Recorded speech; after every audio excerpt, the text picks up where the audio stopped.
on the way. I see earthquakes and lightning, and I see bad times today.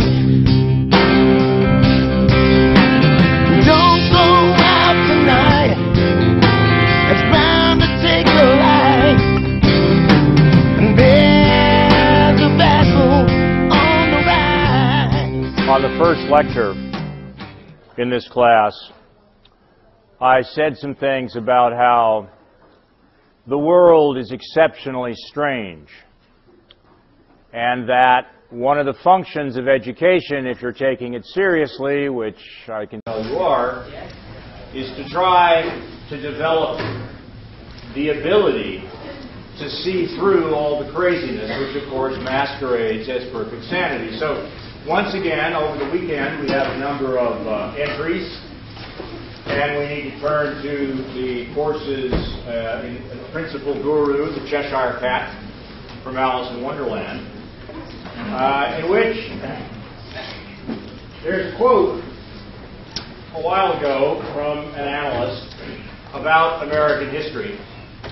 And one of the things to note is that although the crazy dream is blooming luxuriantly today, this is not new. Way back when I was in high school, a prominent political scientist at the time named Richard Hofstadter wrote a book called The Paranoid Style in American Politics. We've been doing this for a very long time.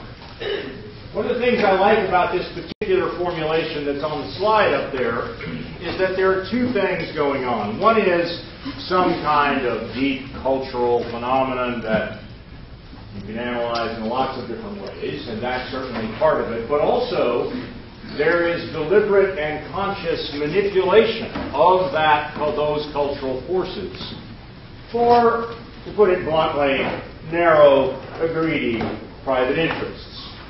So over the weekend, The Independent, one of the three big newspapers in London, had a story about this, about how things like the Atlas Economic Research Foundation and the International Policy Network got grants of hundreds of thousands of pounds to fund from multinational energy companies. ExxonMobil has been one of the leaders in funding climate change denial and climate change quote-unquote skeptics, which is really sort of, at least according to every scientist I know, roughly the equivalent of medical skeptics about the link between smoking and lung cancer. But they're being funded because in the short run, even perhaps in the medium run, it would greatly harm their bottom line given their asset specificity of their investment. So we're very interested in the major oil companies because our focus in this class is on violence and conflict in the Middle East. But it's very important to make all kinds of connections. Their importance is not limited to this. And if you think oil rents don't matter, well, here's a good example of where those oil rents are going.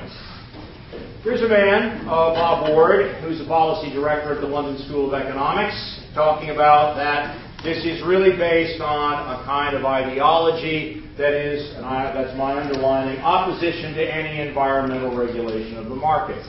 In many economics classes, in Econ 1, the concept of externalities is introduced either variously in week 4 of a 10-week sequence or in week 8 or 9. It is, to put it mildly, a deeply elementary idea in economics that if there is some lack of property rights in something that consumers care about, or that enters into the production of things that consumers care about, the market, by definition, will not allocate resources efficiently. This is utterly elementary, but never mind. Just because it's elementary doesn't mean that it doesn't get funded. So there it is. You know, a little guy saying just say no to fossil fuels, and you know, if we get the carbon pricing wrong, as we are doing now, it could be a problem. So that's just one example of craziness going on out there. Now, You remember that in the lecture on sources of the origins of the Iraq War, talked about the Christian right, and in particular talked about one element of the Christian right called Christian Zionism, a particular kind of ideology, a very particular kind of theology called millennialism by theologians, which talks about the ingathering of the tribes of Israel as being something that precedes the second coming of Jesus. Well, it turns out that Christian Zionists are quite prominent. Here we have Sarah Palin in her address in Nashville, Tennessee, over the weekend to the Tea Party convention, and notice the lapel pin.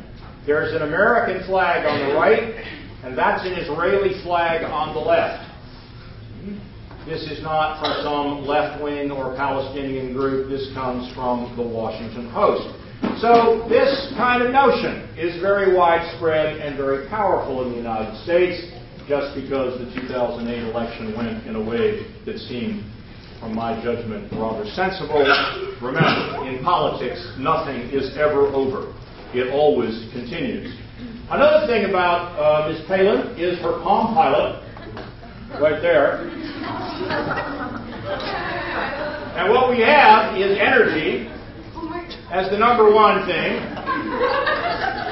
Her energy policy is to expand U.S. domestic supplies.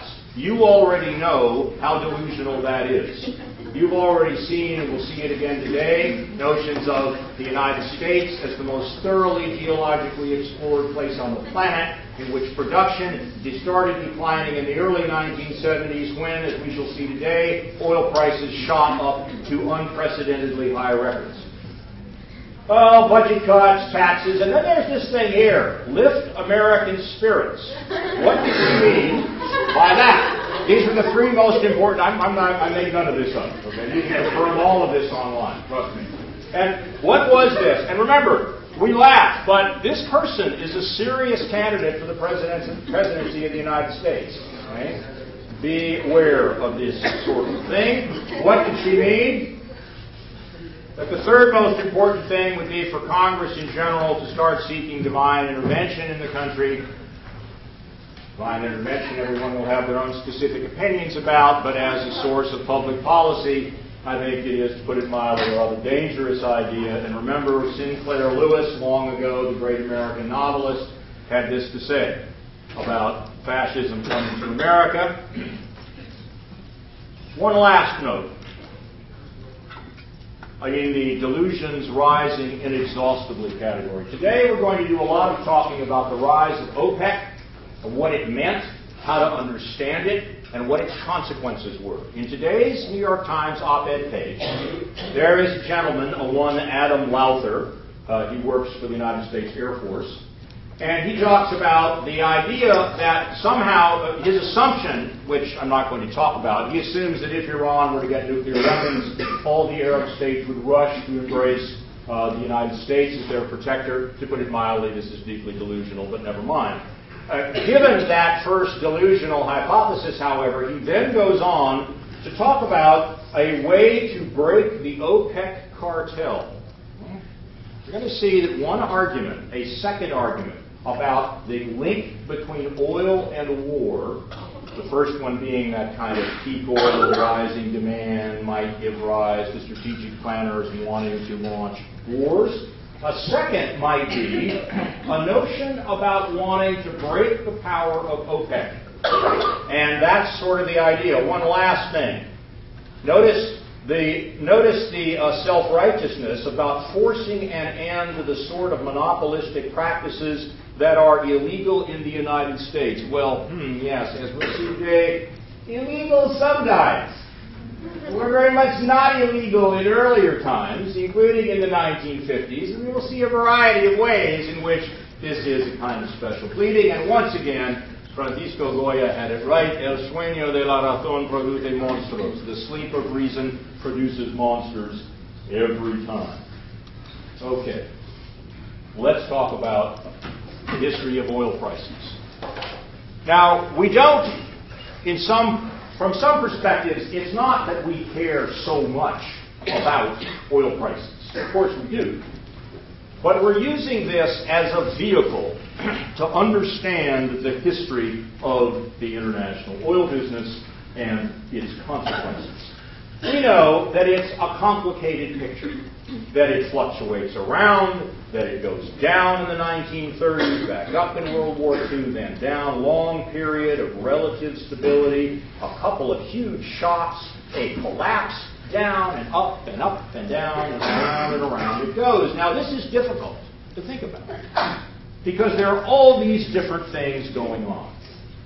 So, how to make sense out of all of this? How to understand it?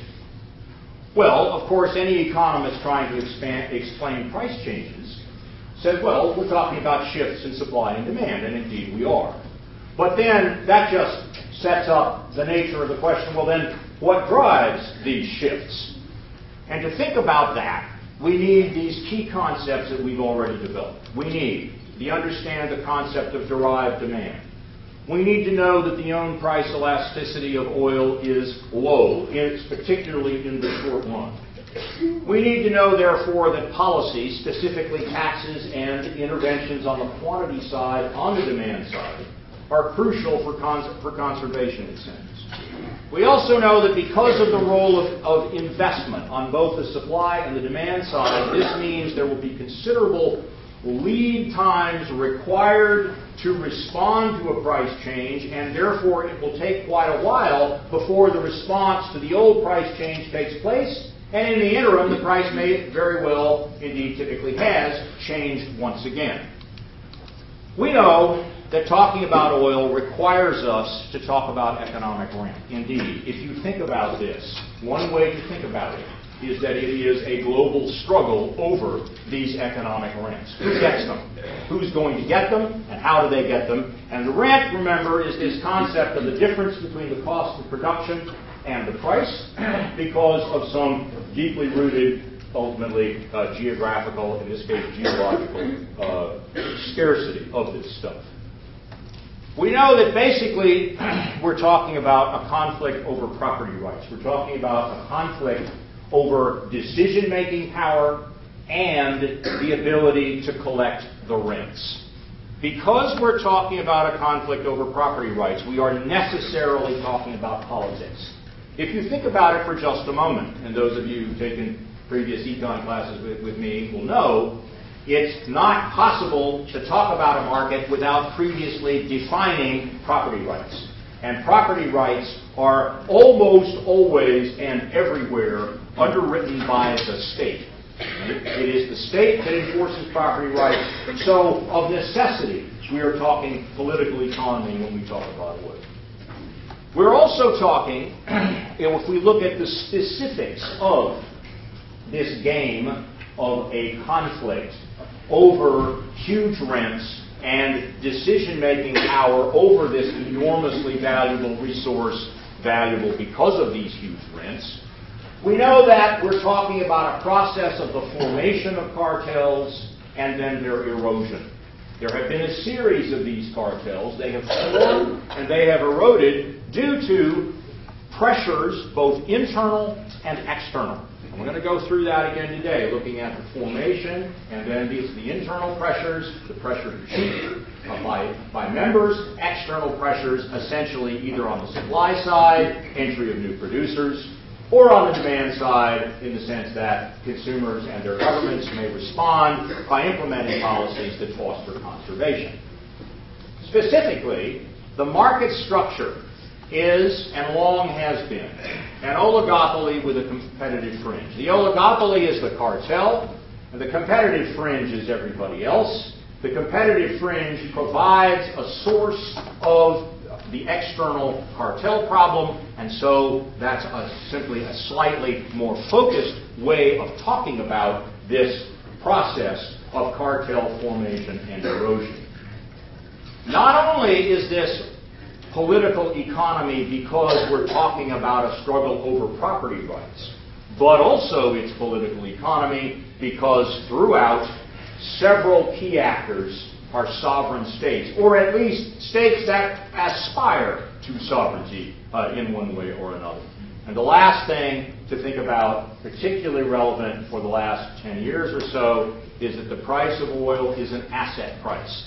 Think of oil as like your parents' house or somebody who you know who owns a house. That is an asset. Its price goes up and down depending on what other people think it's likely to be worth in the near term and in the future. Oil is no different from this.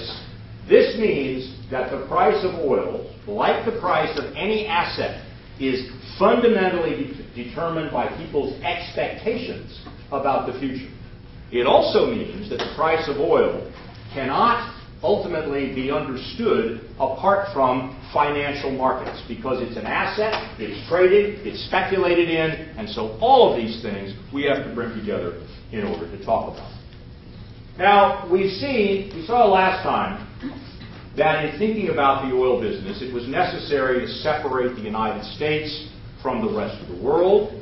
And we did that, and then we started talking about the discovery of oil in the Middle East, specifically its discovery first in Iran, and then not too long after in Iraq. And right from the beginning, there was a structure, a conjuncture, that led and bred conflict.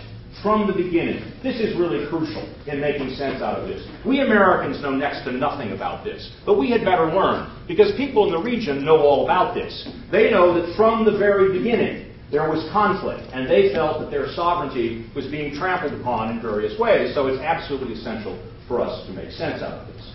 From the beginning, in Iran, there was a conflict over cash and control, and it was intertwined from the beginning with that whole process of the international state system, with, in particular, European imperialism of the late 19th and early 20th centuries, and the countervailing force of rising nationalism in the region. Right from the beginning, these forces were intertwined.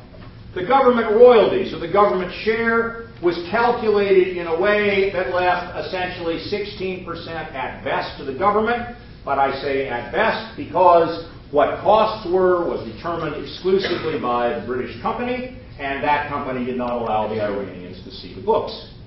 Then there were these concessions, that is, grants of very large areas for firms to explore.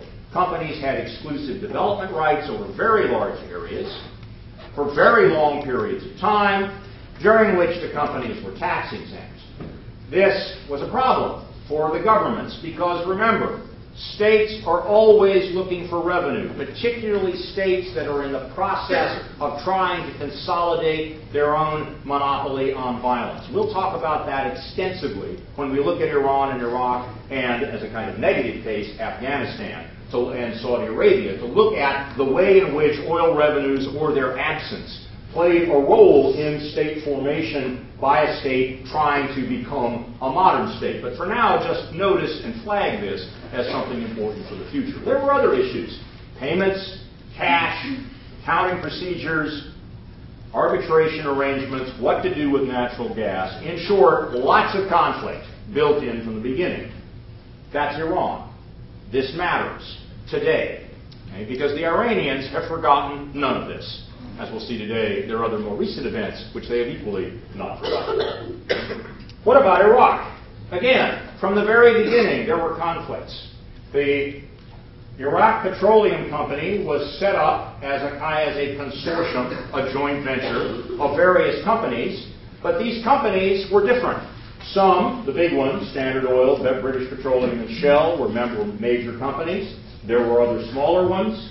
One had a lot of crude. They weren't interested in increasing production, so there wasn't much production.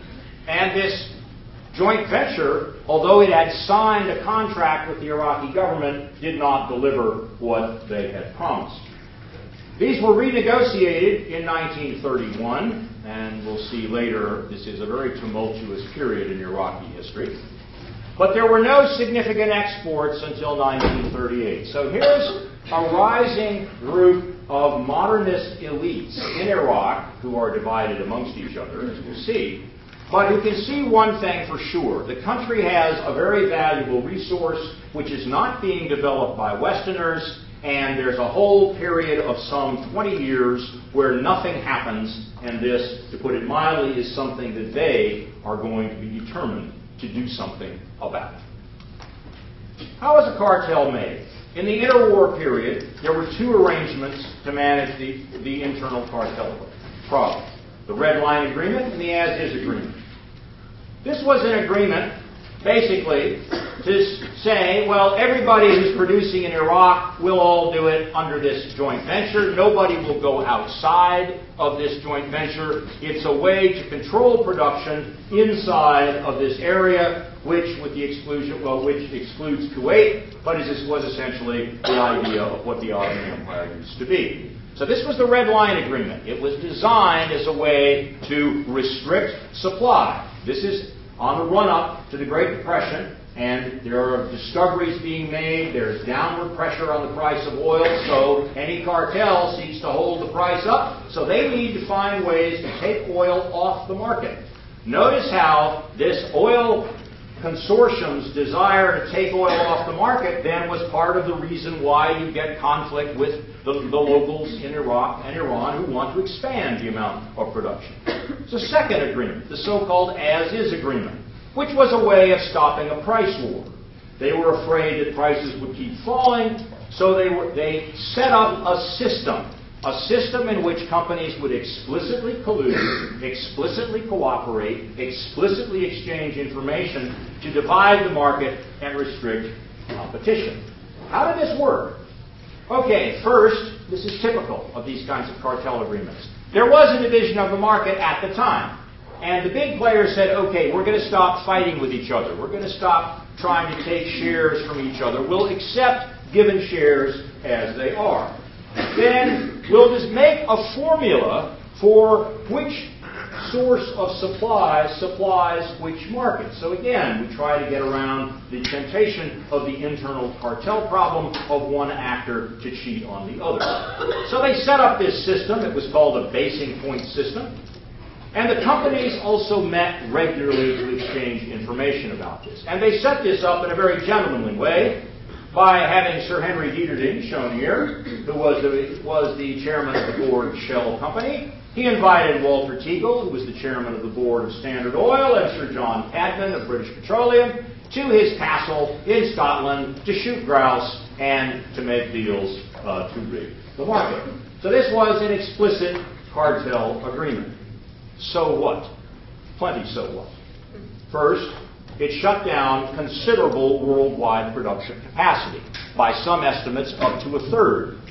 Does this matter? Of course. And does this show the cartel was successful? Yes, that's what cartels are designed to do. They're designed to take some output off the market in order to raise the price. That's the whole rationale behind it. So it worked. It also slowed down development of Middle East oil production, and this is true, and this was not lost on locals.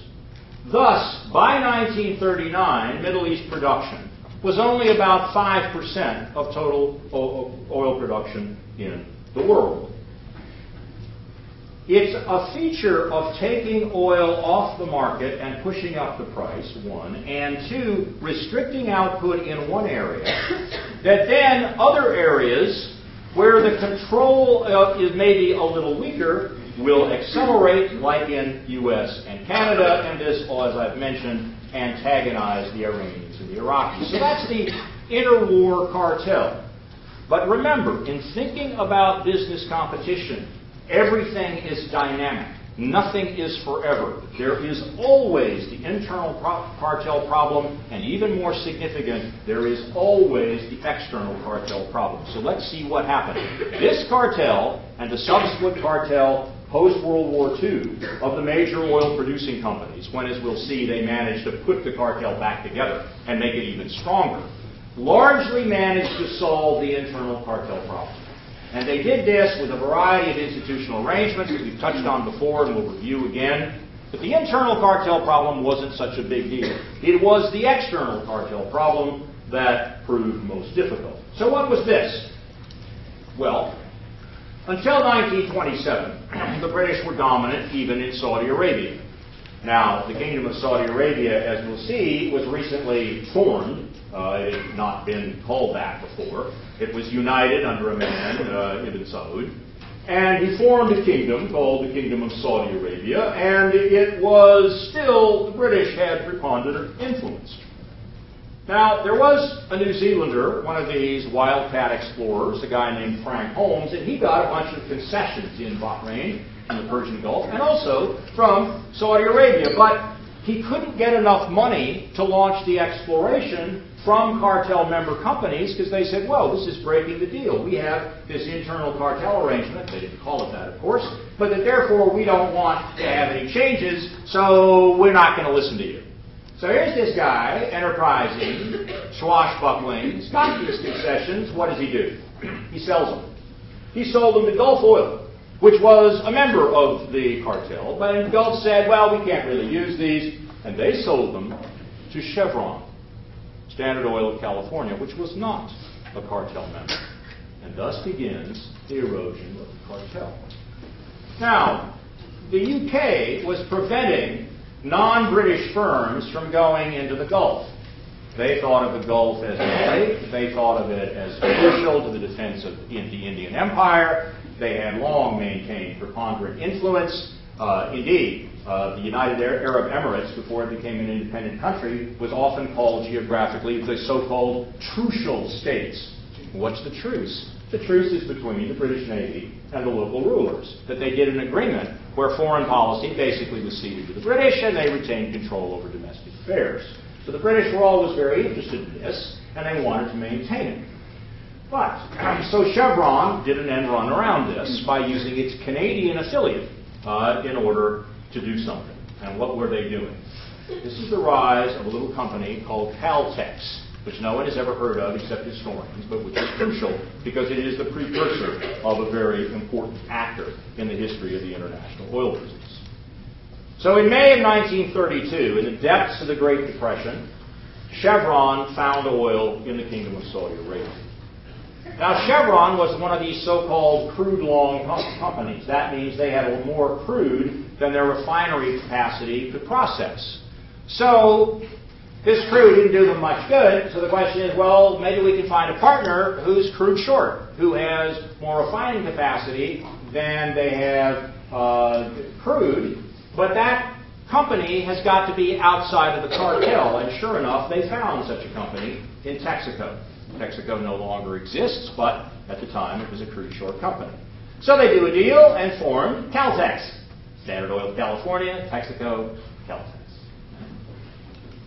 And why do we care about this? Because this is the origins of oil production in the Kingdom of Saudi Arabia.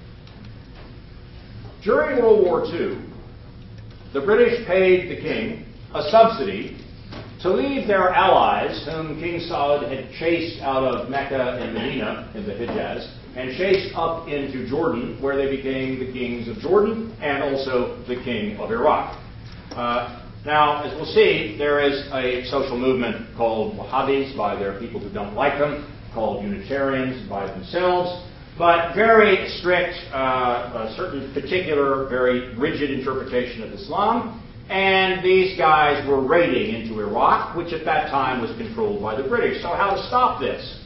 Well, the British decided, well, we'll cut off the money to the guy who at least should be nominally in control of these raiding guys. But Ibn Saud then said, well, okay, this means I need money, so what to do? Right?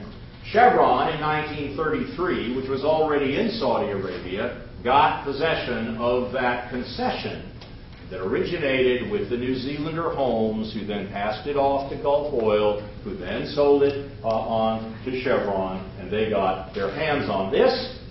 And then oil was discovered in very large amounts in 1938, which is the beginnings of Saudi dominance, as we'll see later on, the beginnings of the Saudi production. Okay?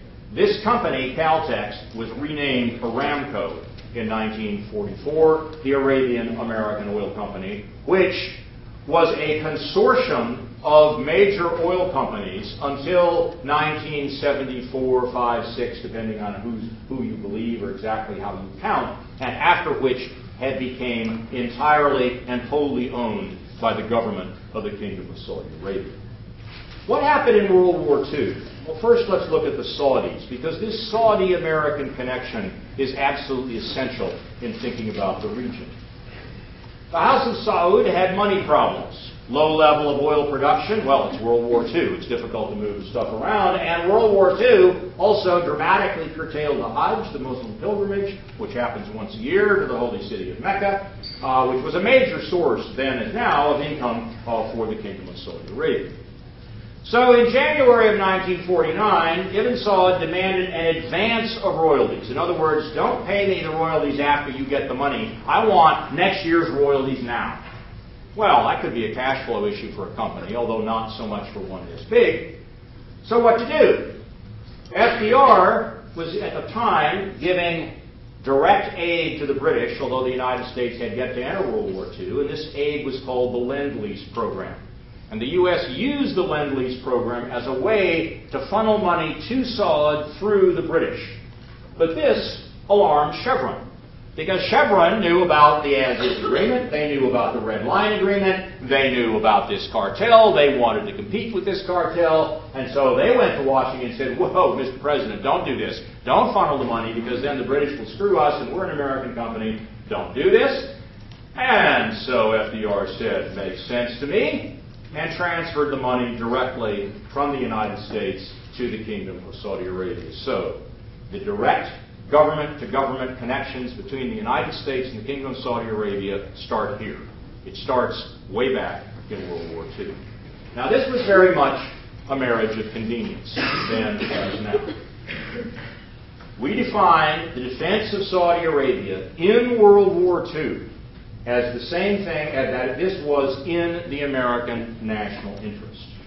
We began building a military base in 1943. You want to know how long that is? That's 3 years before even I was born. Long time ago. Really long time. In 1945, I still didn't exist. There's a meeting of FDR and Ibn Saud on a U.S. ship in the Suez Canal. Show a picture of that in a minute. And a deal is done. Any deal means each side gets something. What did the Saudis get? They got arms and an implicit security guarantee. They got construction projects of all sorts, and they got technology transfer. And of course, you know perfectly well what we got. We got oil. There's a famous picture of FDR and King Saud on the battleship, a U.S. battleship that was in the, actually I think it's an aircraft carrier, it was in the Suez Canal towards the end of World War II, making negotiations and agreements. So, the Saudis are poised to be major players and are thoroughly connected to the United States as we move into the post-World War II era. So, what happens now? First, you already know that the United States was the dominant power in the world. Remember that slide we showed when we went through these different phases of the international state system? All the different ways that U.S. power was absolutely predominant economically in the world, as well as militarily in many areas. Not everywhere, not in Central Europe with the Red Army halfway into Germany, but still, nevertheless, a dominant power. The Cold War is going on, and essentially nothing about American behavior in the Middle East from 1945 until 1991 can be understood without thinking about the Cold War. There is a shift in the trade in oil thanks to innovations in pipelines that shifts it from being a trade mostly in refined products to being a trade in crude oil. There is therefore a huge increase in the number of refineries in Europe, because now they don't need to buy their oil refined products from abroad. Now they can have the oil shipped to them, and then they can adjust their own refineries to tailor it to the final demand. But the struggle for cash and control continued. There is a reformation of the cartel combined with exactly what we would expect, continued challenges, particularly externally, to the control of the cartel.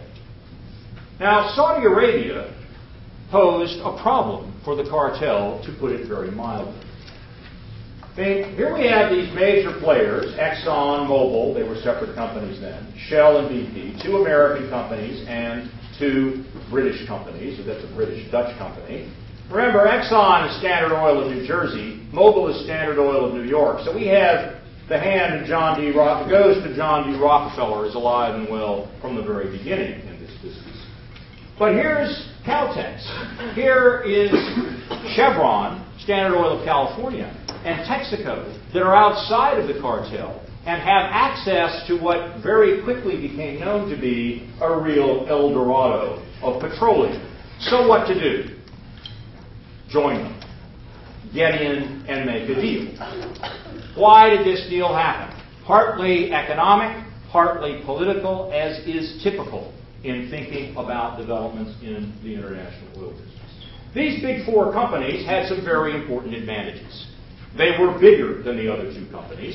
They were very rich. They had lots of capital. And developing production of oil and exploring for it is an expensive business. And you have to move it out and build pipelines and all that kind of stuff. So it was would be nice to have access to capital. Furthermore, they had extensive market outlets. These folks had gas stations all over the world, in the United States, all throughout Europe, so they were very attractive. So they said, look, you guys, Chevron and Texaco, are outside the cartel. And you might be tempted to try to erode our power, but you know what? We'll make you a better deal than that. You can do better inside the tent than you can do roving around the outside trying to grab a little bit. How about we just bring you into the cartel, and that way you can share in the goodies. So they joined Aramco in 1948. So the Arabian American Oil Company then becomes this consortium of 6 big companies: Chevron, Texaco, Exxon, Mobil, Shell, and BP. Create this kind of cartel, particularly, though, with American strength in this cartel into Aramco. And by the next year, production starts to shoot up, and the cartel continues to form. Now, notice, remember the op-ed this morning in the New York Times about, these monopolistic practices that OPEC indulges in, something that we Americans never do. Well, actually, we did exactly that. There was an antitrust action pending against Standard Oil and Mobil. And how does this make sense? I mean, you've got these two big companies already big, Chevron and Texaco, and now we've got even bigger companies going to join them. If you're an ordinary garden variety economist or antitrust lawyer, this certainly looks like a combination in restraint of trade, or to put it into economic terms, a cartel action designed to restrict output and therefore raise price. But the United States government explicitly said, because this is in the American national interest, we throw out the Antitrust Act. What about the Red Line Agreement? How do you deal with this? Well, Standard Oil and Mobil, that, remember, got into the cartel basically by yelling and screaming and by having the U.S. government put pressure on the British and French governments, and also by being big, powerful actors by themselves and threatening price wars that led to the Afna-Kari agreement. They never really liked the Red Line Agreement all that much, so they said that since Total, the French company, and Gulbenkian, who spent the war in Paris, were collaborators with Vichy France, with the fascist regime in France that were allies of the Nazis. Therefore, they're enemy combatants. We can ignore it, forget it. We don't have to pay any attention to this.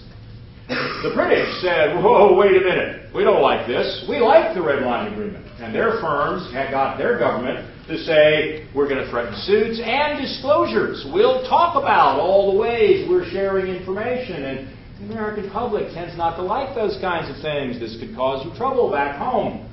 Okay. So Exxon, Mobil, Chevron, Texaco, the Americans, said, okay, let's do a deal. We'll buy oil from British Petroleum in Kuwait and Iran, so you get something also out of this deal. and the French were left out. And this will matter for the 1950s and 60s, okay? Particularly the 1960s. Okay. So there is this cartel, and we'll revisit it shortly and see just how powerful it was. But let's, before we do that, turn to look at their relationships with the home countries. What kinds of deals were being done? Remember, way back when, in Iran, there was basically an 84 to 16 split. The company gets 84% of the rent, and the company gets 16%, and that's assuming that British Petroleum was being honest about their cost accounting, which, remember, the Iranians couldn't see. Well, what's happening elsewhere in the world? How are these rents being shared? Well, let's look at Venezuela. The short story here is that we will see through the 1950s, and the late 40s and 50s, a gradual shift in favor of the countries.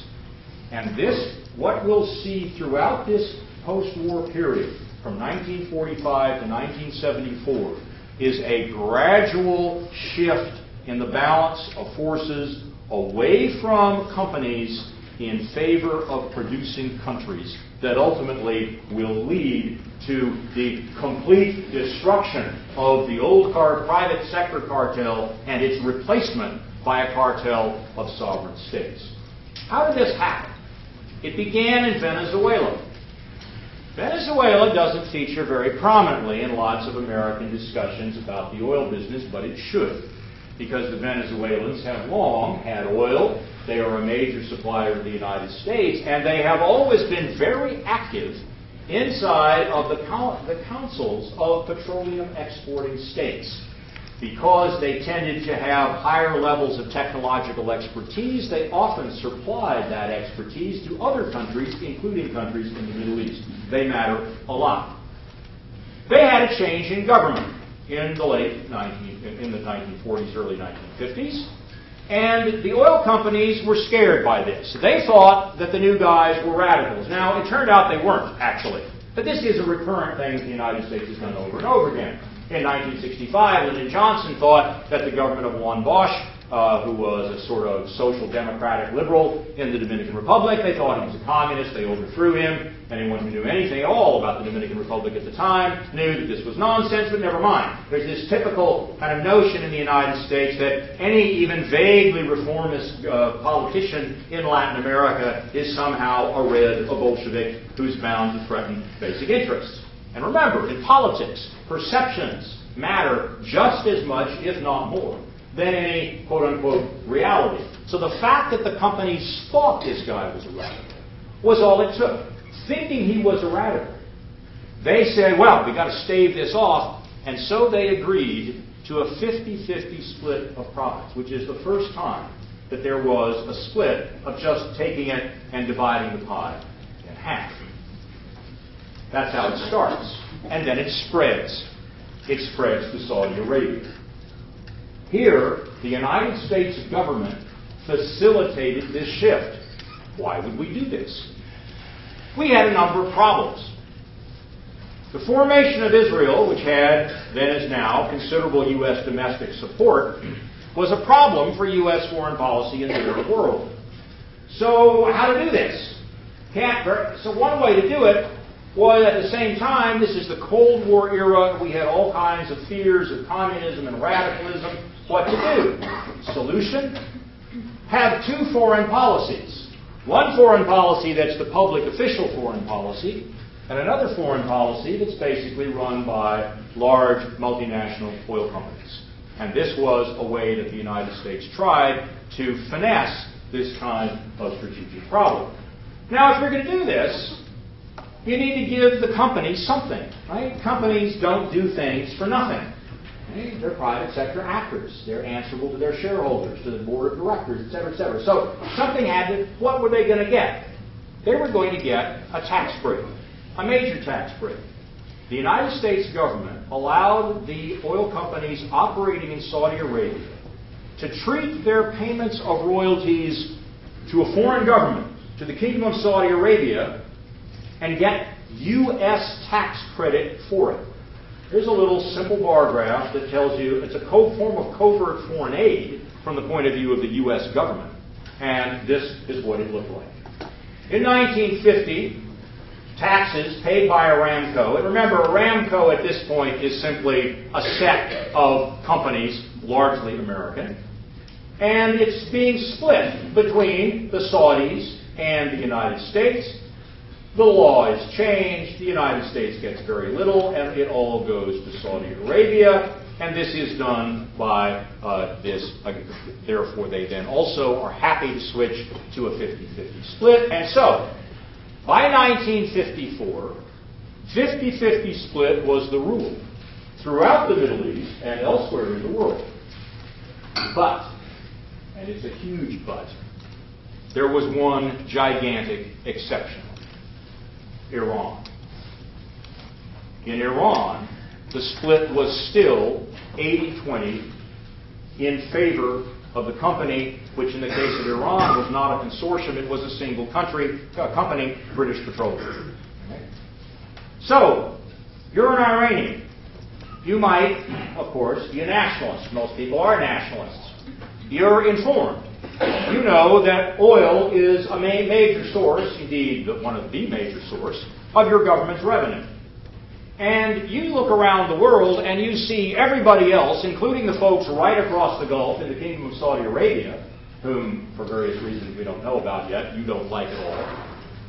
And they're getting 50% of the royalties. And you know the Venezuelans are getting 50%, and everybody else is getting 50%. And what are you getting? You're getting 20%. How come? You think, we don't like this. We think this stinks. We want to change it. Now there's one little institutional wrinkle we have to know about before we continue this story about what happens next. And that is a particular kind of idea that these companies had. After all, what's the price? I mean, you say, well, what is the price? Well, you might say the price of the final product. Yeah, but then you've got refining costs and transportation costs. Well, you could, in principle, calculate that. But then you've got a further problem. Remember, a great deal of oil is moving between segments of a single company. It's moving internally. These are, to use the economic term, vertically integrated companies. From the beginning, from crude oil all the way to the gas station, it's all one company. So what's the price? I mean, how do you calculate that? How do you think about this? So, to calculate host country royalties, they developed a notion of the quote-unquote posted price. And the posted price had a very simple definition. The oil companies defined it as the price in 1950. Now, why do we care about this? Because think about it. If country revenues depend on a price that is no longer the market price, oil companies depend for their profits on what goes on in the market. But now, countries don't care. Countries don't care at all about this, and this served to exacerbate conflict between the companies and the countries. So now the struggle for cash and control will begin to get hot. And it gets hot in Iran. We can see that the Iranians had many, many reasons to be angry with British Petroleum Company. They were getting 20% of the revenues as opposed to 50%, which was the case everywhere else. They were not allowed to look at the books. This company had big exploration rights for the whole country, and the Iranians felt they weren't looking for it vigorously, and they really did not like this. The taxes went to the UK, not to Iran, exactly the opposite of what had just happened in the case of Saudi Arabia and the American companies, where the taxes formerly paid to the American Treasury now went into the coffers of the Kingdom of Saudi Arabia. But just like the Saudis got a better deal on 50-50, and where the taxes went, now the Iranians got neither of these, but the Iranians knew about both of these. And consequently, the further thing. They couldn't even see the accounts. I mean, talk about an affront to sovereignty. Here you want to be a sovereign state, And the company that is making what you regard as a very bad deal also won't even let you see the basis on which they calculate costs. So needless to say, you are not very pleased. So you demand 50-50. British Petroleum, unlike the American companies, was adamant and refused to give in. Now, there are several reasons for this. Historians to this day argue about why was British Petroleum so stupid? Why didn't they understand? And there are a number of reasons. One reason was that unlike the American companies in Saudi Arabia, the British government was unwilling to make those kinds of concessions. There are a number of potential explanations for that. One is, unlike the United States, which is at the height of its power, Britain's power had been irrevocably damaged by World War II. That damage began back in World War I.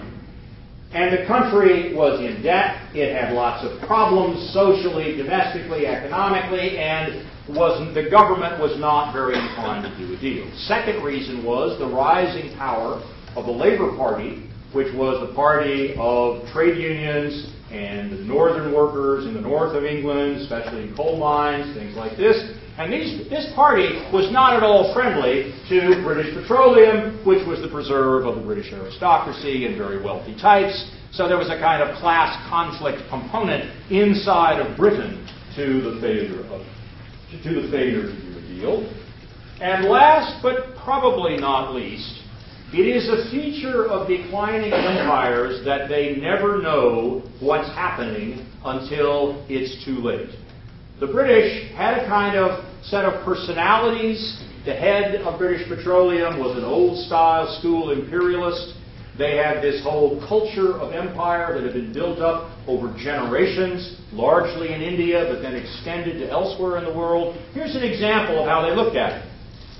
Here's a British diplomat responding to Prime Minister Mossadegh, who pointed out that, look, the Labour government, as we speak, is nationalizing all kinds of industries in England. Yet you tell us we can't nationalize your oil company here. Well, socialism is all right back here, out here. I mean, enough said, right? I mean, there it is, right? The classic imperialist mindset of sort of a racist attitude towards locals, and we can see this. Well, what happens? Well, you probably already know. The Iranians are going to nationalize the oil. Now, we'll talk more about this later when we talk about Iran specifically, but we need to do the basics here simply because this helps us understand some things about the political economy of oil, how it has worked historically, and also in terms of understanding the cartel itself. Here's President Mohammad Mossadegh. This guy was basically a civic nationalist. Remember those two categories of nationalism, ethnic nationalism, civic nationalism?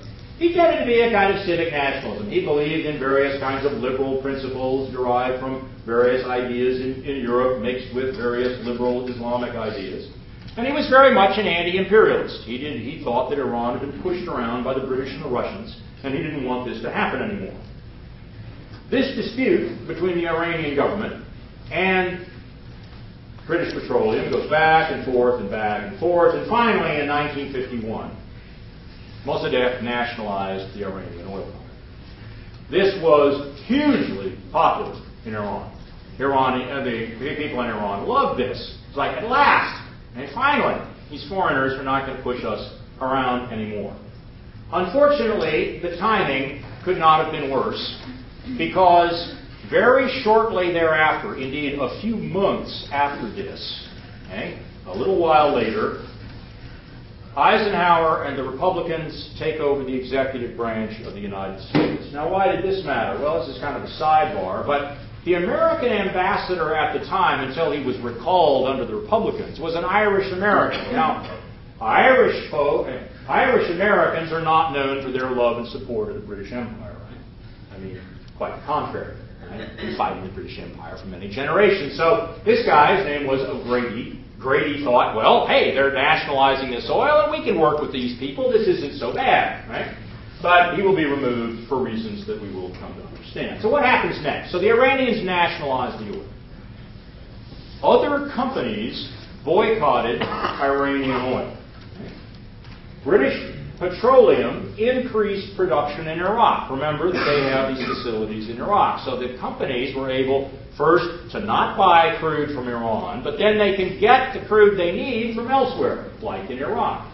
The U.S. majors increased production not only in Iraq, but also in Saudi Arabia and Kuwait. Okay? Classic, from the locals' point of perspective, classic imperialist divide and conquer. The Romans, that's the word from the divide et impera, Latin for divide and conquer and rule. That's been going on since the Romans at least, and was continued here. What were U.S. interests as conceived in Washington? First, the United States did not like the fact that British Petroleum had a monopoly in Iran. We didn't like this at all. The United States government is in the business of helping American companies, not British companies. And we'll see that there'll be a solution to that problem. Then there are fears of the Cold War. These are among the worst years of the Cold War. The Korean War is not yet finished.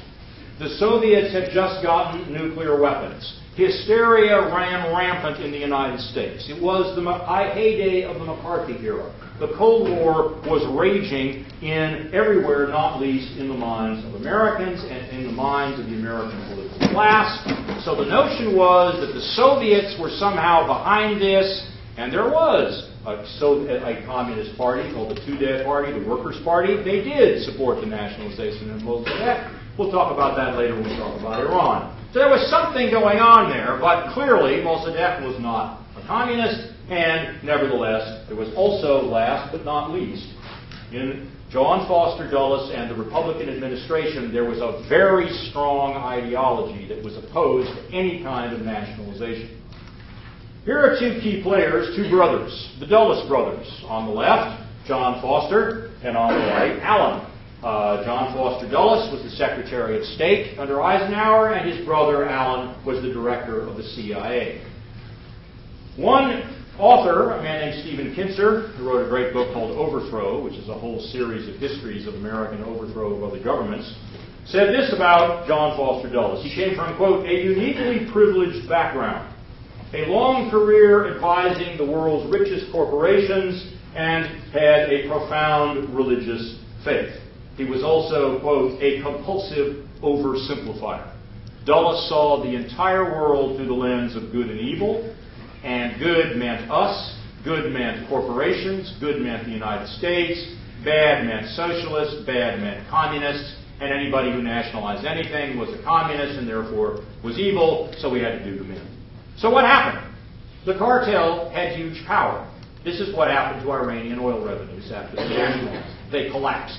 Right? Now, think back. States have to have revenues. No revenue, no state. If you pull the plug on revenues from a state, that state is going to have real problems, particularly if you then set about organizing a coup d'etat, which we did. We demanded that Mossadegh compensate British Petroleum for nationalizing it. Mossadegh refused. He said, you know what? These guys have been here since the late 19th century. They've been ripping us off. We shouldn't be compensating them. They actually owe us money, but we'll call it a deal, and we'll just take the assets now. The United States didn't accept that, and we said, he's a commie. Right? There was conflict between Mossadegh and the ruler, the Shah of Iran. Lots of conflict. That's an internal Iranian question. I'm not going to talk about that now. We'll talk about that later. And so the Central Intelligence Agency sponsored a coup. This is common knowledge, widely known, and something you need to know about. This led to the reinstatement of the Shah. Mossadegh was sent to prison for 3 years. Then he was in house arrest until his death in 1967. And we strongly backed the Shah from then on. Iranians forgot none of this. This was not something that they forgot. 3 pictures that tell you what you need to know about this. These are crowds of, several million people in the streets in Tehran in 1979 during the Iranian Revolution. And here's an American flag. It says here, down with the USA. The Farsi says Mar Bar America, which means death to America. A little stronger than the English translation. Why do they think this way? Well, guess why? Many reasons, but the history we've just been sketching is certainly part of it. Now, we in America don't hear about this. We hear about all this conflict between Iran and the United States today, and it takes place as if this stuff from 50 years ago never took place. But Iranians remember it. Just because we Americans don't do history doesn't mean other people in the world are the same. So, now, Mossadegh's overthrown, oil's back in. But how to reconfigure the cartel? Now, we did not overthrow Mossadegh in order to help a British company. Oh no, that's not going to happen. So what happened was British Petroleum got to come back, but had to share Iranian oil wealth with American companies. He said, folks, we're going to set up a consortium, just like there is in Saudi Arabia. You are no longer UBP. You no longer get to be the sole player in this very important oil company because, hey, we saved your sorry hide and we're going to demand something for our own companies. So they set up the NIOC, National Iranian Oil Company, which is another one of these joint ventures, just like Aramco, the Arabian American Oil Company. I mean, it's a consortium of major actors, and note, Iran got 50-50. Right? This was a compromise that, had British Petroleum been willing to agree to way back when, several years earlier, it's possible that all of this nasty history could have been avoided. It is possible that all kinds of ugliness that then followed from it might have been avoided, but myopia, just plain old human stupidity and greed, will do you in every time. This then stimulates, really, is the high tide, the high watermark of the cartel is in the immediate aftermath. Let's look again at this diagram of these joint ventures, just to see what we're talking about. So here we have, for instance, here's Iran. Who has shares in Iran? Well, BP retains 40%.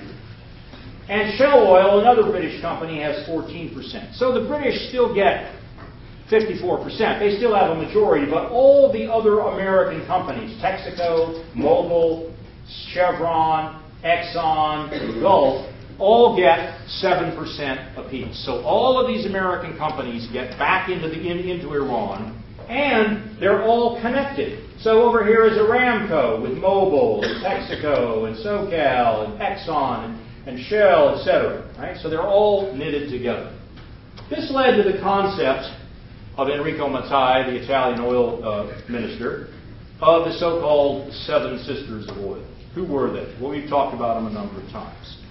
Standard Oil of New Jersey, or Exxon. Mobil, Standard Oil of New York. Chevron, Standard Oil of California. Texaco, Gulf Oil, British Petroleum, Royal Dutch Shell. Okay? Those were the big seven. Now, they brought the French in for some purposes and not for others, okay? But it was either 7 or 8 companies creating a kind of cartel. If we take these 7 companies as the core of the cartel, let's just look at some basic industrial organization facts about their market shares. In 1953, after this deal in Iran, what does the world look like? They controlled 95% of oil reserves outside of the United States, which remember is a special case, and of course does not include the Soviet Union. Everything else, essentially, they got all of it. They account for 90% of production. Now, again, excluding the United States and the Soviet Union. They've got 75% of the refining capacity and 74% of product sales. This is one of history's most successful and most lucrative cartels, and as today's op-ed piece in the New York Times showed, you can go to one of the 2 of the so-called newspapers of record in this country and write as if none of this ever happened. Right? Because Americans, I guess, know nothing about this. But you, at least, now know something about it. Right? What did they do? They managed to manage the internal cartel problem very successfully with joint ventures, which leads to information exchange and long-term contracts. You need a swing producer. Remember that? If you're going to be a cartel, you got to have somebody who's going to vary their production. Who got that role? For the cartel, it was Kuwait. This worked very easily. Kuwait had a very small population. They had lots and lots of money, so a little less money, no big deal. They had long been very closely allied with the British, so it wasn't a problem. And they would vary Kuwait's output as a way to get the target price. So here, from 1950 to 1972, there's very little variance in prices, which is not necessarily what you would expect in the absence of knowledge about this cartel. Why not? What else is going on? Very large-scale discoveries combined with booming demand. Now, maybe that would lead to a kind of prices sort of being stable around a trend as both supply and demand both increased. But you wouldn't expect these to move exactly in tandem. So you might expect to get fluctuations in the price. But what do you actually see? Right here is the period of the heyday of the cartel. And in comparison with the rest of the graph, this is certainly the period of the most stable prices. But we know that that stable price period is the same period here from 1950 to 1970 of soaring demand in red. Huge increase in demand. We also know that this is the same period, did that back in here in the 1950s to 1950 to 1970, of very large-scale discoveries. Right? Yet, oil prices were very stable. Why? Because the cartel managed to make this so. So, high water mark of this cartel, roughly speaking, 1954.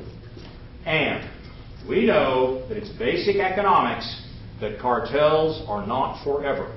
Something happens. There's always encroachment. We have seen that the internal cartel problem doesn't seem to be too difficult. These companies found a way to manage that. But what about the external cartel problem? And we're going to see there is going to be problems. There is price pressure in the 1950s and 60s. All kinds of discovery, burgeoning demand. Not only demand because of rapid economic growth, population growth, but also because both the Europeans and the Japanese switch from generating their electricity and from running their train systems, their transportation systems, from coal to oil. We've already looked at dramatic growth in the U.S. and the rise of the automobile, but we are beginning to get new entrants. We are beginning to get the competitive fringe entering into the game. Now let's say a few things about this competitive fringe. They're willing to take smaller slices of the pie because, again, remember, rent, rent, rent, rent, rent. Even if you get a relatively small percentage of the rents, it's just money in the bank. By the definition of rent, you don't have to incur costs. Your costs are already covered. So, would you be willing to take less than a 50-50 split of those rents if you're an outsider? Sure you would, because that's a lot of money. And so it will prove these folks will be willing to take, and the countries, certain countries in particular, will make use of this, and then the countries slowly will start cooperating, and this will begin a shift in the balance of power away from the companies towards the countries. They're willing to make better deals, and thus there is going to be downward pressure on market prices, which is going to lead the companies, to start acting sort of unilaterally towards the countries, which the countries won't like, and they'll respond, and so you can kind of see the way the dynamics here is going to go. First, however, the cartel, although very powerful, can't do everything it wants. It looks like it's got things pretty well sewn up outside of the United States. But remember, inside the United States, it's a different story. Yes, they have a lot of market power. But there are lots of other oil companies, and certainly many, many, many producers, because of peculiarities of American law. And so they were crude short in the U.S. They needed to import crude for American refineries. So they wanted to import crude from the Middle East, which is very cheap. But in the U.S., remember, there was that whole system starting with the Texas Railroad Commission and then growing to the Connolly Hot Oil Act of basically a cartelization by government mandate inside the U.S., which protected domestic American oil producers who, to put it mildly, also had considerable clout in Congress. And so this idea of the majors importing a lot of crude looked like a threat to these folks. So they lobbied Congress to keep out foreign oil on national security grounds.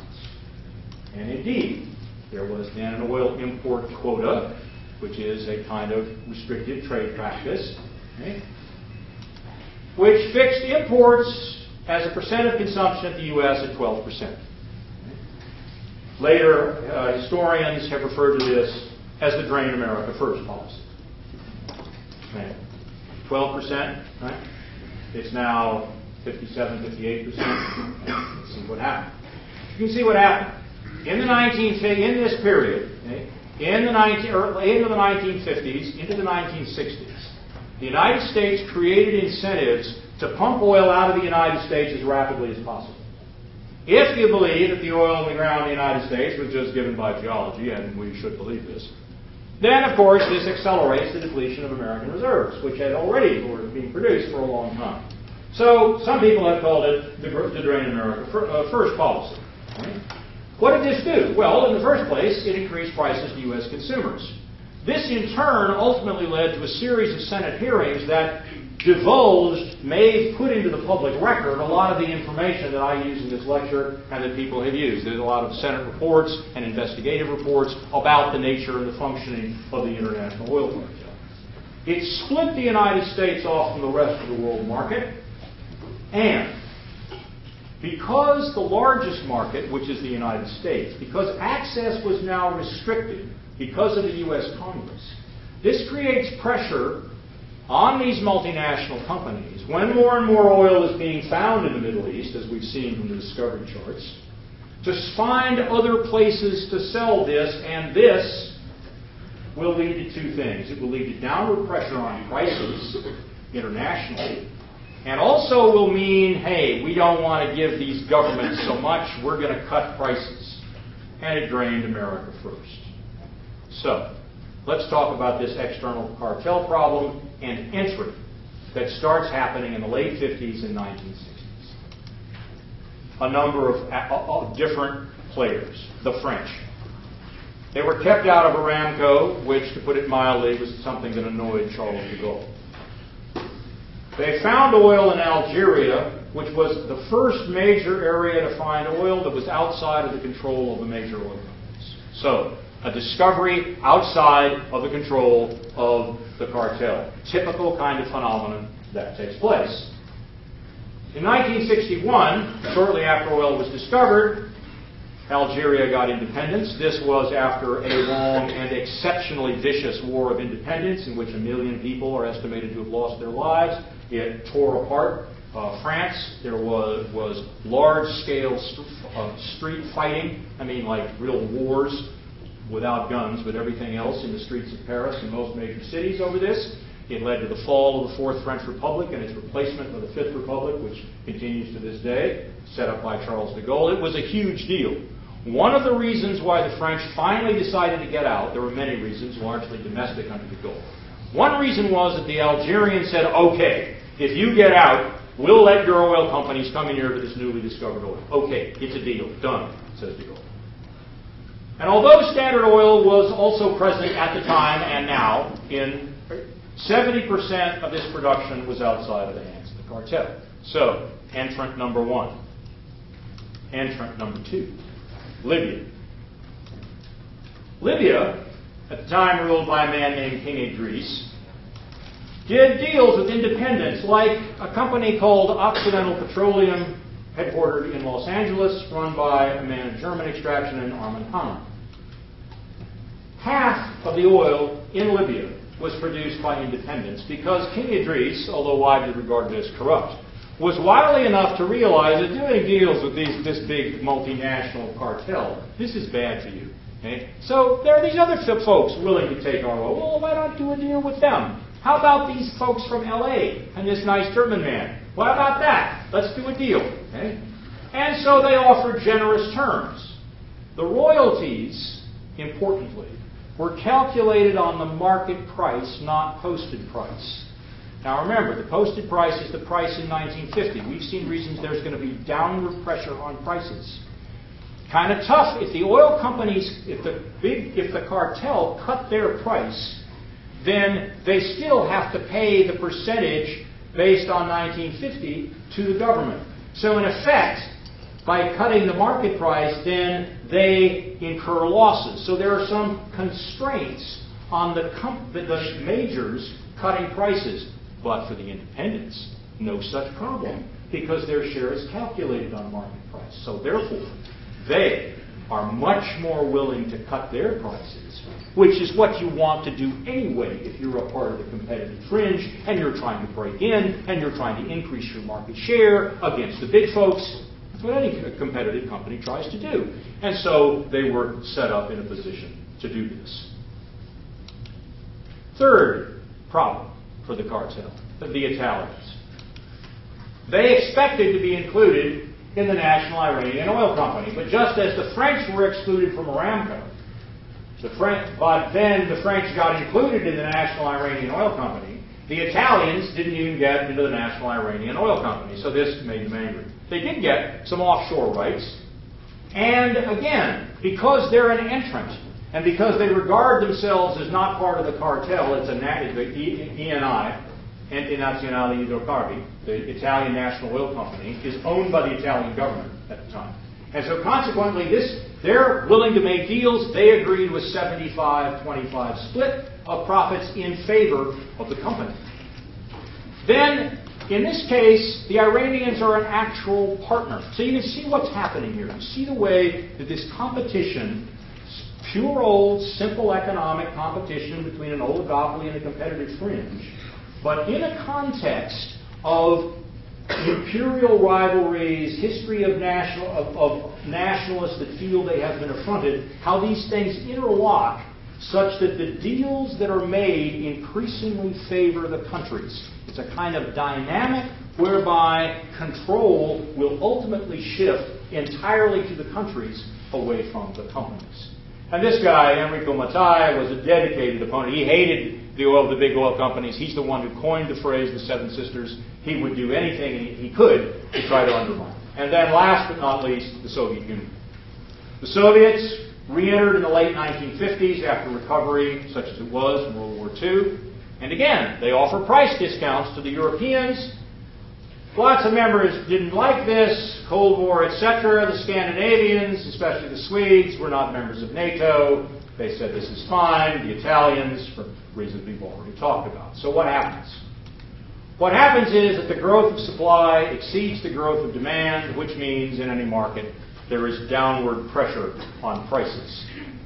Right? Market prices begin to fall. Those are in dollars at the time. And then the oil companies cut the posted price unilaterally. Now this seems like a perfectly normal thing to do, right? I mean, the posted price was this kind of artifact, this kind of weird institution they set up to calculate revenues to the countries. But it was, once something is in place, then people get used to it, and that meant if you cut the posted price, you also cut the revenues to the countries. And you didn't consult the countries when you did it. It's an issue of control. It's an issue of decision-making power. It's an issue of property rights. And consequently, the Venezuelans and the Saudis said, we don't like this. And they got together, and this is the origin of the Organization of Petroleum Exporting Countries. This is where OPEC comes from. It came from this cut in the posted price, which was viewed as companies unilaterally dictating things to the local countries. So here's OPEC, formed in 1960, and they stopped the erosion of posted price. But in the 1960s, they had very little impact on market prices. They were not really able to do much. But they bided their time, and there continued to be a struggle over property rights, over rents, and decision-making. The cartel slowly erodes. But notice, even by 1965, they're still around nearly two-thirds of all world production outside the U.S. and the Soviet Union. Their refinery share has fallen, but it's still well over half. They're down, but they're hardly out. The majors have some advantages. The countries are disunited. There's the Arab Cold War. There's Venezuela and Saudi Arabia that were sort of old-timers, but then there are these newcomers like the Algerians and the Libyans. The companies knew how much money was being made in every country. But the countries weren't sharing this information. They're sovereign states. Many of them are sovereign states that don't like each other. So this was kind of a problem. And the companies had major cash reserves and expertise. But now, we need to look at this. They've got a lot of oil. Prices are falling. They don't have many reasons to look for more. Very low levels of exploration in the 1960s. Oil companies can pay and hire the best people in the world. They hire very smart people who are very well paid and very well trained, and they go out to these countries and they say, you know what? Little by little, these countries are going to take over production, and there's really not very much we can do about it. Therefore, we'll still be able to make a lot of money, but you know what? Since we're going to lose and since prices are going to fall, hey, don't go looking for more of this stuff. Just wait and make the best of this situation. A half century ago in Baghdad, things begin to move again. There's a revolution in 1958. And we'll talk about that when we talk about Iraq, led by Arab and Iraqi nationalists. They had experienced a very low level of production. In 1960, the companies cut production in Iraq by 50%. Why? To make room for the oil in Iran, because of falling prices, because the swing production in Kuwait wasn't enough for the market. The Iraqis tried to get better than 50-50. They tried to get a 20% ownership share. They tried to get the company to return large areas of concession. Iraq was one of the leaders in the shift in institutions, in the shift of property rights. And some people in Washington have never forgiven this and for what happened. In 1961, there was a thing called Law 80 that withdrew concessions from all areas outside of where the company was currently producing, which meant nearly all of them. The companies were able to do to Iraq something rather similar to what they'd done to the country of Iran. Production stagnated. Right? The Iraqis forged increasingly close relations with the French and the Soviets, and this sets a stage for a kind of dialectic, a kind of back and forth process where radicals say we should nationalize it, and conservatives like the Saudis say, well, we want to participate in it. And then one person's participation becomes another person's nationalization, and what is nationalization if not 100% participation? And so it goes back and forth. The Iraqis nationalized oil, the first country to do this in 1969. Saddam Hussein will be in the wings at the time. And by the early 1970s, these will converge. And by the 1975, even the most conservative oil producer, that is Saudi Arabia, will also have nationalized. In short, what we get is this: one cartel replacing another. A cartel of sovereign states rising and a cartel of companies going down. This is a revolution both in prices and in control. Cash and control are revolutionized in 1973-74. How? Four features on the demand side that led to this revolution.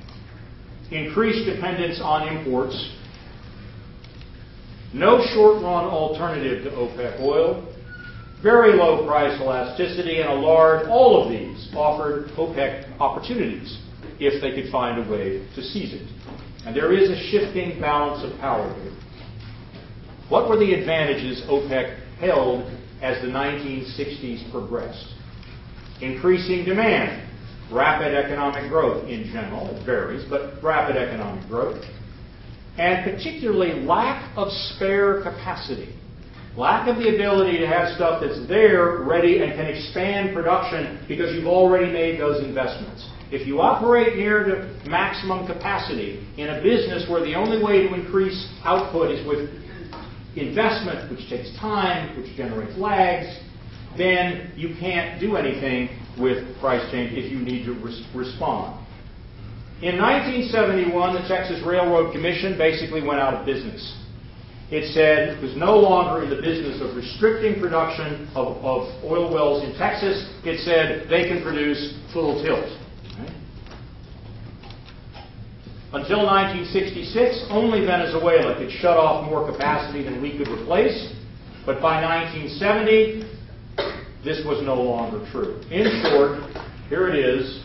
U.S. production peaking in around 1969. Texas Railroad Commission goes out of business here, and although there'll be a price revolution, U.S. production never recovers. Okay? Never.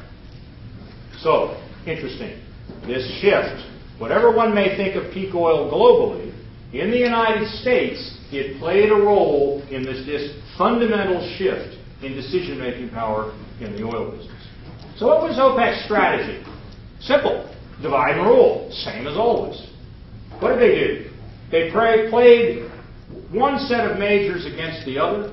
They played independents against the majors, and they took advantage of regional and global political developments in this period. So we need to talk about that. What happens? In the Arab Cold War, as we saw, the Arab nationalists under Nasser lost, which meant that the main beneficiary was the Kingdom of Saudi Arabia, conservative power, but also a major player inside of OPEC. In 1967, there's the June War, in which the Israeli government takes over the Sinai Peninsula, the West Bank, and the Golan Heights. And this led to the closure of the Suez Canal, and Arab states were determined to regain the territory lost to Israel in that war.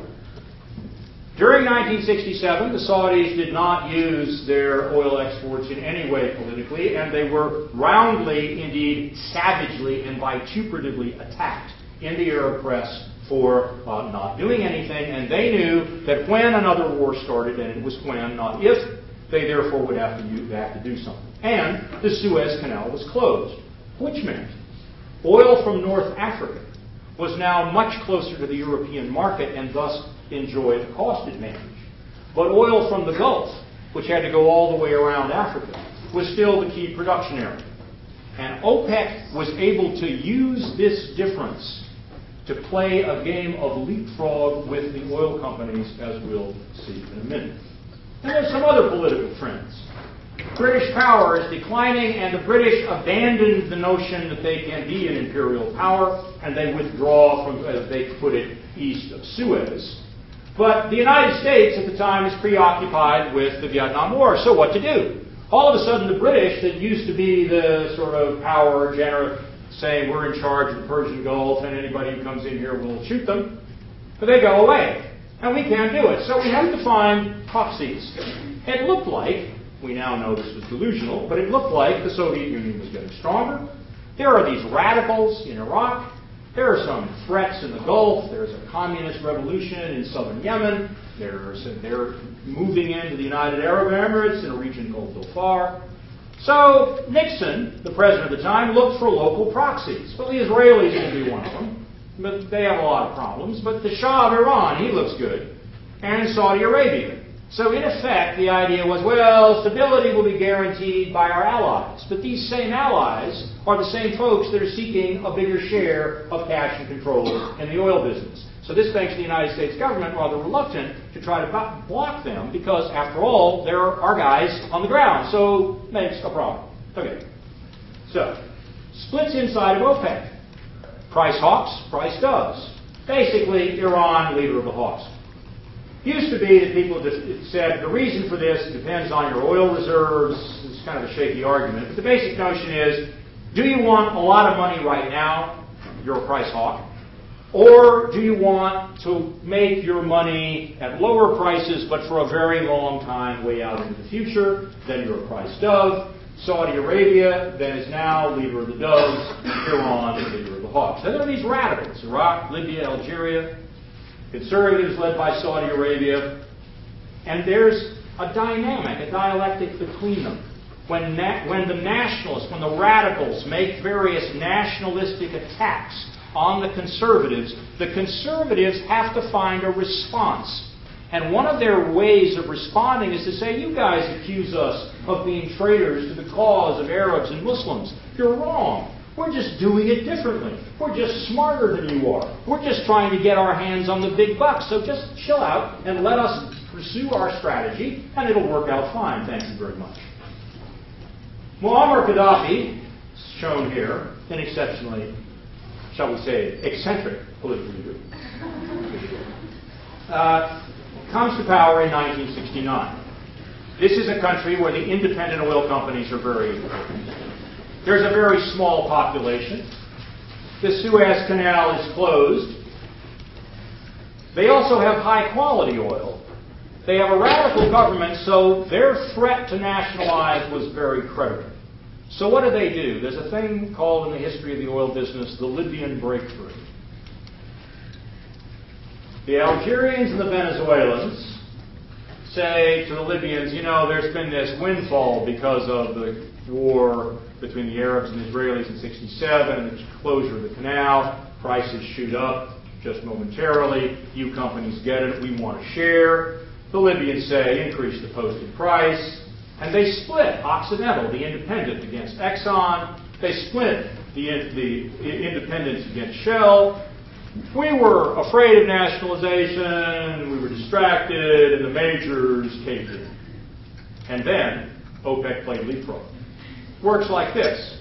Mediterranean say, well, you need to give us special treatment because we have high-quality oil, low-sulfur oil, and we're close to the European market, so give us a good deal. So they got a good deal. But then the Gulf producers turn around and say, whoa, these guys just gotten a good deal. But remember, we have most of the oil in the world, so you better be nice to us too. How about you give us the same thing that you gave them? Okay. So you give it to them. And then the Mediterranean producers come, wait, what's this? We're closer to the market. And they keep doing this. Okay? Companies wanted to say, look, I mean, we know what's going on here. We want to present a united front. But the U.S. government found it very hard to argue with the Shah of Iran, who we had anointed the policeman of the Gulf. Right? So again, you can't understand developments in the oil business unless you think about both economics and politics. It's simply not possible. So now things will conclude. Negotiations continue, the OPEC countries get better and better, and there's a meeting of OPEC in the fall of 1973, a series of them, in Tehran and lastly in Vienna. And they're the usual issues: decision-making power, share of the rent, what's split. And then the sun came up on October 6, 1973, and a huge war begins between Egypt, Syria, and Israel. There's a coordinated Egyptian-Syrian attack on Israeli forces in the territories occupied by Israel in 1967. We resupplied and supported Israel. There's going to be an Arab oil embargo. Cash and control in the aftermath will be transferred massively to OPEC. Let's look at how this happened. Simple map shows areas in shade that were occupied by Israel in the aftermath of the 1967 war. Here's the Egyptian army crossing the canal. And then there's the October War. Various things that happened in which, among other things, Ariel Sharon, general of the Israelis, manages to cross the canal and move towards Cairo. There are resupply efforts by both the Americans of the Israelis and the Soviets of the Syrians and the Egyptians. And it's important to get the chronology exactly right. So here's what happened. On October 6th, the war starts. On October 9th, we agreed, after 3 days of fighting, we agreed to resupply Israel. On the 12th, after an offer of ceasefire, Egypt refused it, and the Soviets resupplied the Arabs. We airlifted supplies to Israel on the 13th of October. On the 16th, Sharon, his troops, and the IDF, Israeli Defense Forces, crossed the canal. They're advancing towards Cairo. Nixon, 2 days later, asked Congress for $2.2 billion of military aid to Israel, and on the 20th, Arab oil embargo was announced. 22nd, there's a ceasefire that didn't hold. October 24th, as the Israelis continued to advance towards Cairo, the Soviets told the Americans, if they don't stop, we'll send in Soviet paratroopers. The U.S. military went on global alert. It was the closest the world came to nuclear war since the Cuban Missile Crisis. Happily, there was a ceasefire, it was averted, and the war ended. Now, what are the consequences? The game for control was over. On October 13th, the same day that the United States resupplied the Israelis, or I think it had the agreement in terms of the U.S. airlift of supplies, Sheikh Zaki Yamani, the oil minister of Saudi Arabia, who was in Vienna, got a call from his boss in the royal palace and said, it's over, pack your bags and come back to Riyadh. It's over. We're not negotiating with the companies anymore. We're taking over the whole game.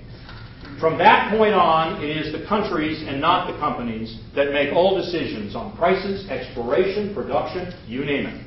Now, the companies make a lot of money. But they're contractors. They're no longer getting any of the rents. They're just selling various things. They're contractors. The decision makers are now the companies. This was huge. The consequences were massive, not only for control, but also for cash. What about the oil embargo? It's important to understand this. This oil embargo was directed at two countries, the United States and the Netherlands, which was also viewed as too friendly to Israel by the Arab exporters. But it didn't actually have any direct consequences for American or Dutch oil consumption. Why not? Because of the cartel. The companies, remember, control production all over the world, so they simply rerouted production from one area to another. Let's say that Nigerian oil was supposed to go to the Spanish, and then what they would do, it would say, well, we'll take the embargoed oil that can't go to the Netherlands, send that to Spain, and send that extra Nigerian oil up to the Dutch. And that was what was done quite successfully. But it created a panic on the spot market. That is to say, the, at the time, relatively small market, which was an international trade market in oil price for oil right now, a spot market. And in this environment, the close ally of the United States, the Shah of Iran, our self-anointed patrolman of the Gulf, held an auction. Holding an auction in a state of panic, you know what you're going to get. Huge increase in price, somewhere between $9 and $17 a barrel compared with $2 before. Spot price went all the way to $26 a barrel in Rotterdam, which is where at the time the market was located. And the OPEC then said, okay, the final price will be $11.65. Where did that price come from? Answer, it was a negotiated price. The Saudis didn't want a high price, the Iranians did, and they did a deal. They simply worked out and said, okay, how about this? Okay? We don't actually know the specifics because nobody's talked about exactly how it happened, but that's what happens, and this explains this first jump in the price of oil. It is this transfer of cash and control, and it leads to massive transfer of resources from consuming countries to OPEC. It contributed to stagflation in advanced industrial countries.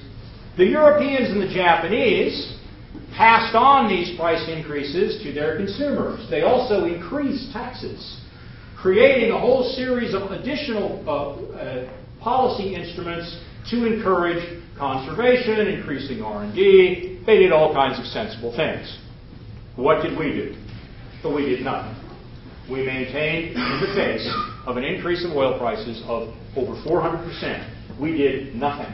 Okay? From 1973 to 1979, the United States still held down the price, while the price went up internationally. The Europeans wrung their hands. The Japanese screamed at us. They said, Americans, what are you doing? Why are you doing this? Why don't you get basic economics? Well, we didn't, and that's what happened. Right? And our imports of oil continued to rise. Well, what does this mean? A huge increase in money. Think this might have a role in the way state formation plays out in that part of the world? What do you think?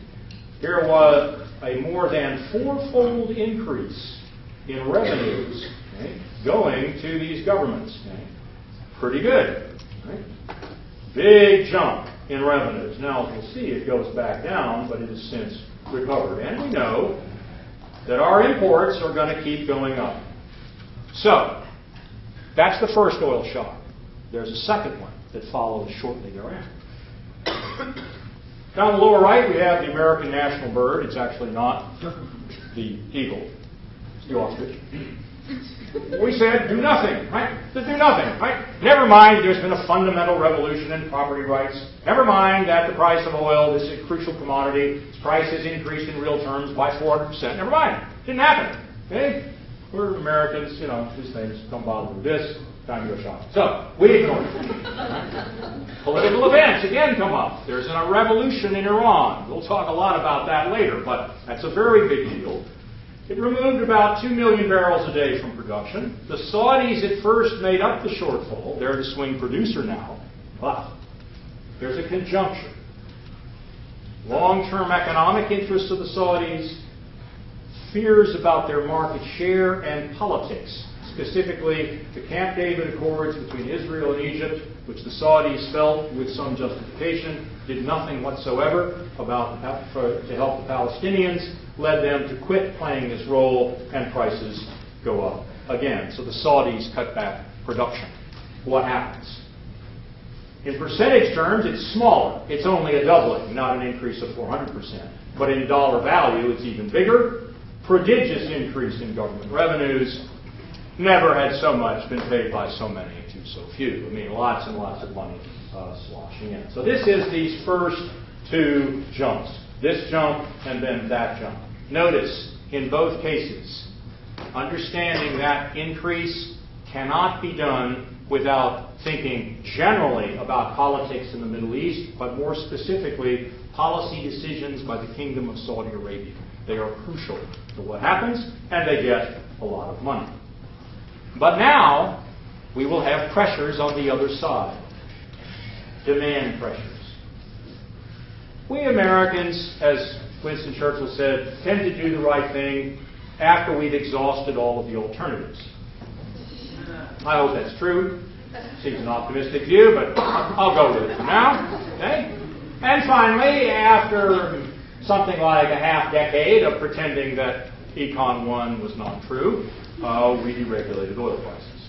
Simultaneously, there's a very large increase in the interest rate because of accelerating inflation. The Federal Reserve, led by Paul Volcker, decided this was a threat to the financial stability of the entire country. And so this creates a large-scale recession, which means decline in demand and significant conservation efforts.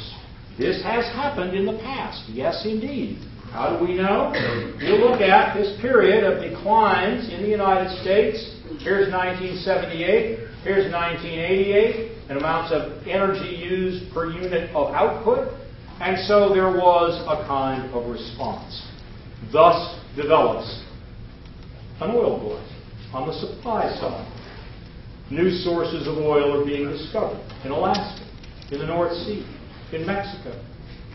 OPEC's market share will decline as they try to hold up the price.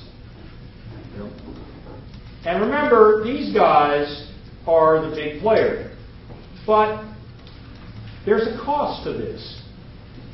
They tried to hold up the price, even though they didn't want that huge increase in 1979. Many think they miscalculated. And they didn't want that.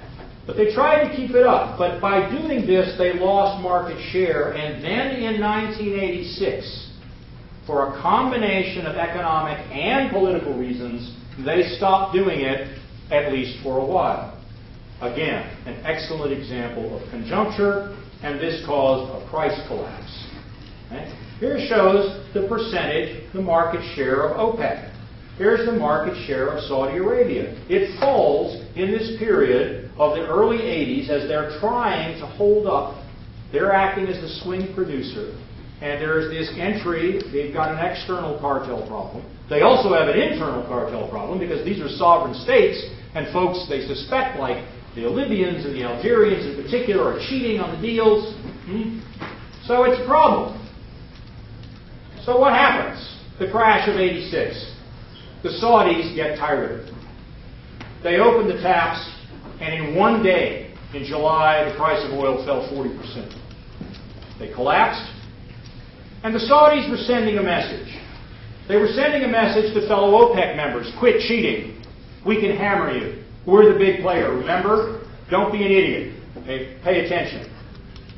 To non-OPEC producers, look here.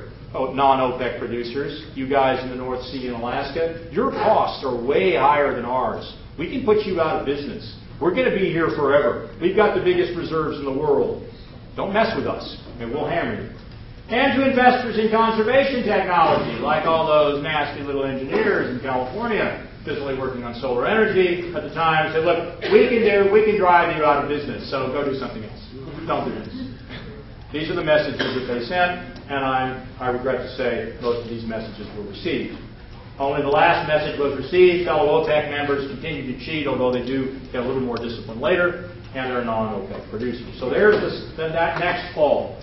Shock number 1, shock number 2, price collapse 1986. Each one of those fundamentally driven by decisions of the Kingdom of Saudi Arabia in the specific context that prevailed at the time. Okay, so next time what I'll do is just conclude this by looking at what's happened in the last 25 years, and then we'll go on from there. Have a good day. You got your things together. Oh, you are quite prepared to die. Just like the wind for nasty weather.